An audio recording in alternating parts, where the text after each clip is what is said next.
Saodat asri qissalari.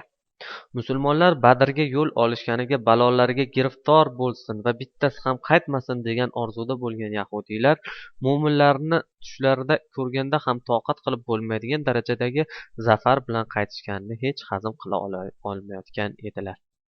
Buning natijasida ko'ngilsiz oqibatlarga olib keluvchi mojarolar chiqara boshlashdi. Ka'b ibn Ashraf bilan keksa shoir Abu Ofakning boshlariga tushgan kun ham ularni to'xtatmagan, aksincha yanada keskin kayfiyatga tushirgan edi. Bir kuni janob Rasululloh do'stlari bilan birga Bani Qaynuqo yahudiylari huzuriga bordilar va ularni to'plab xitob qildilar. Ey qaynuqoliklar, Allohdan qo'rqing. Qurayshning boshiga kelganiga o'xshash bir intiqom sizlarning ham boshingizga kelishi mumkin. Mening Alloh yuborgan payg'ambar ekanimni bilasiz. Buni kitobingizda o'qib turibsiz. Buning ustiga Alloh taolo sizlardan menga ishonishingiz to'g'risida ahd ham olgan. Shunday ekan, islom dinini qabul eting va o'zlaringizni qutqaring. Ichlaridan biri so'z oldi. Xo'rozlangan bir ifoda ila: ey Muhammad, sen bizni o'zingning qavming deb o'ylayapsan. Harbdan, urushdan bexabar qavmga duch kelib, otni qamchilay qolay deyishing seni aldab qo'ygan bo'lmasin. O'zingga kelib olishingni tavsiya etaman. Bordi-yu sen bilan jang qilish majburiyatida qolsak, bizning qanday urushqoq ekanimizni pushaymonlik ichida ko'rasan. Janob Rasululloh sallallohu alayhi vasallam ortlariga qaytdilar. Odamlar bunday jur'atli, jasoratli so'zlarni nimaga tayanib so'zlayaptilar? Kimga ishonyaptilar? Holbuki harfni tushunadigan, yaxshi urishadigan millat emas edi ular. Qolaversa, kitoblardan olgan bilimlari Rasululloh sallallohu alayhi vasallamning bu ishni oxiriga yetkazajaklaridan, vazifani mukammal shaklda ado etajaklaridan xabar berib turibdi. Bu ishlari bilib turib o'zlarini o'limga, olovga tashlash bilan barobardir.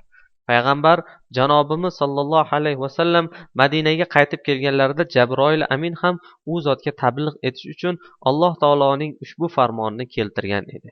Ey Muhammad, kufr yo'lini tutgan kimsalarga ayting: shak shubhasiz, bu dunyoda mag'lub bo'lasiz va oxiratda jahannamda to'planajaksiz. Naqadar yomon joy u. Ey yahudiylar, sizlar uchun biri Alloh yo'lida jang qilgan, ikkinchisi kofir bo'lgan ikki guruh orasidagi to'qnashuvda ibratli hodisa bo'lgan edi. Ular musulmonlar o'z ko'zlari bilan kofirlarning 2 barobar ko'p ekanini ko'rib turar edilar. Alloh esa o'zi istagan kishilarni g'olib qilish bilan qo'llab-quvvatlaydi. Albatta bu voqeada fikr egalari uchun ibrat bordir. Bu oyat Qaynuqo yahudiylariga tabliq etildi. Ammo quloqlaridan kirib, ikkinchi quloqlaridan chiqib ketdi go'yo. Endi bora-bora surlashishgan, ipni uzadigan holga kelishgan edi. O'sha kunlari Qaynuqo yahudiylardan bir zargarning do'koniga bir musulmon xotin kirdi. Buyurtma bermoqchi edi. Zargar unga joy ko'rsatdi, ishga kirishdi. Shu payt boshqa bir yahudiy sezdirmasdan do'konga kirib, xotinning ko'ylagi etagini yelkasiga igna tugma ila qadab qo'ydi. O'zi bir chekkada turdi. Saldan keyin zargar ishni bitirgach, xotin taqinchoqlarini olib endi o'rnidan turmoqchi bo'lganda, do'konni qahqaha ovozi tutib ketdi. Xotin sarosimada kulayotganlarga boqdi va o'zi mazax qilinayotganini sezdi.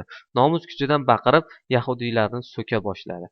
Xotinning faryodi bozorda turgan bir musulmonning qulog'iga yetib, u do'konga chopib keldi. Ahvolni tushunib, yahudiyga tashlandi. Birini o'ldirdi. Hammalari yigitning ustiga yopirilib, uni ham o'ldirishdi. Endi g'isht qolipidan ko'chgan edi. Musulmonlar zudlik bilan bir lashkar etib Rasululloh sallallohu alayhi vasallam boshchiliklarida kelib, qaynuqoliklarni bir tarafdan qamal qilib olishdi. Biror kimsani ichkari kiritishmadi. Biror kimsani tashqari chiqarishmadi. Qamal 15 kun davom etdi. Nihoyat Qaynuqo yahudiylari taslim bo'lishdan boshqa chora qolmaganini anglashdi. O'zini musulmon qilib ko'rsatadigan mashhur munofiq Ubay ibn Salul shoshib kelib, janob Rasululloh sallallohu alayhi vasallamni izlab topdi. Yo Muhammad, mening do'stlarimga ikrom va ihson qil dedi. Janobimiz uni bu taklifini javobsiz qoldirdilar. U so'zlarni takrorladi, yana javob ola olmadi. Endi qo'lini janob Rasululloh sallallohu alayhi vasallamning ko'ylaklari ichiga suqdi. Suqarkan 3-daf'a so'radi. Rasul akram shunday asabiylashdilarki, atrofdagilar ham buni yaqqol sezishdi. Nadomatlar bo'lsin senga, meni xoli qo'y dedilar. Ammo u munofiq ketadigan kayfiyatda emasdi. Yahudiylarning o'ziga qilgan yaxshiliklarini aytar, ularga ham yaxshilik va ihson qilinishini istar. Agar yahudiylarga yomonlik ko'rsatilsa, boshlariga bir balo sotib olishlarini tinmay javrar edi. Nihoyat Rasululloh indamaygina u yerdan ketdilar. Ammo ularni Madinadan chiqarib yuborishni buyurdilar. Bu sırada yana oyati karima indirildi. Unda bunday deyilardi: ey mo'minlar, yahudiylar va nasroniylarni do'st tutmangiz. Ularning ba'zilari ba'zilariga do'stdirlar. Sizlardan kim ularga do'st bo'lsa, bas o'shalardandir. Albatta Alloh zolim qavmni hidoyat qilmas. Bas siz ham dillarida maraz bo'lgan kimsalar bizga biron baloni yetishidan qo'rqamiz degan hollarida ular kofirlar tomonga shoshayotganini ko'rasiz. Shoyat Alloh musulmonlarga g'alaba bersa yoki o'z huzuridan bu munofiq kimsalarni sharmanda qiladigan biron ishni keltirib, ular ichlarida yashirgan narsalarni nadomat qiluvchilariga aylanib qolsalar. Moida surasi 51-52 oyatlar. Bu oyatlar tushgan paytda Qaynuqo yahudiylari afvini tilab, ular nomidan iltimos qilib kelmoqchi bo'lib turgan Uboda ibn Sobit Rasululloh sallallohu alayhi vasallam hazratlarini topib, uzr ma'zur tiladi. Nima qilmoqchi bo'lganini, endi o'sha niyatdan voz kechganini aytdi.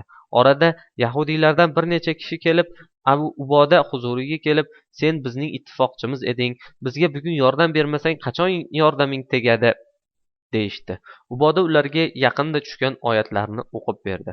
So'ngra endi bu ittifoqning davom etmasligini, agar ular bilan do'st bo'lsa, Allohning va rasulining do'stligini yo'qotib qo'yishini tushuntirdi. Oxirida bunday dedi: menga Allohning va rasulining do'stligi kerak. Bu do'stlikni hech bir narsaga alishmayman. Bu yo'lda hamma narsadan ajralishimni bilsam ham natija o'zgarmaydi. Undan endi foyda chiqmasligini anglagan yahudiylar bu gal Abdulloh ibn Ubay ibn Salulni o'rtaga qo'ymoqchi bo'lishdi.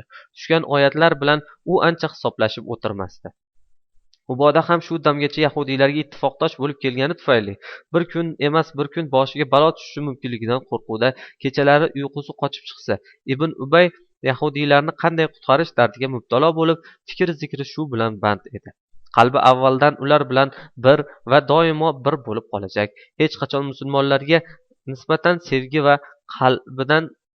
sevgi qalbidan o'rin olmayajak. U yana keldi.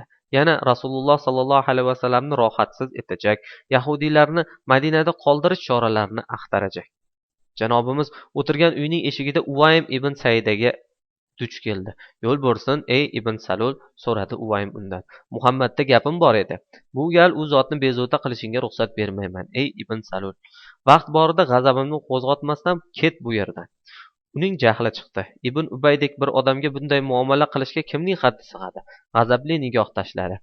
Yo'limdan qoch demoqchi bo'ldi. Uvaymni yo'ldan qochirishga shu qarashimning o'zi kifoya degan ishonchda olg'a bosdi. Ammo Uvaym uni qattiq itarib yubordi. Ibn Ubay yuzi bilan devorga urildi. Qon chiqib soqoliga siza boshladi. Uning bu holni yahudiylar ham ko'rishdi va endi ish bitganini anglab yetishdi. Ibn Ubay bu holga tushirildimi, ortiq Madinada orqa qilsa bo'ladigan odam qolmaganligini tushunishdi. Ibn Ubay o'zini sal-pal o'nglab oldi-da, kin va nafrat to'la ovozda menday bir odamga balolar bo'lsin sizlarga deb bu yerdan ketdi. Nabiy akram sallallohu alayhi vasallam hazratlari Qaynuqo yahudiylarga Madinadan 3 kun ichida chiqib ketishni amr qildilar. Zinhor hazili yo'q edi bu amirning. Yahudiylar qisqa vaqt ichida hozirlik ko'rishdi. O'zlari chiqargan fitna va fasod tufayli pushaymon bo'la-bo'la shaharni tashlab chiqib ketishdi. Orqalaridan ularning haydalishidan rozi bo'lmagan bir qism munofiqlar hamda 2 yahudiy qabilasi, Bani Nazir va Bani Qurayza qoldi.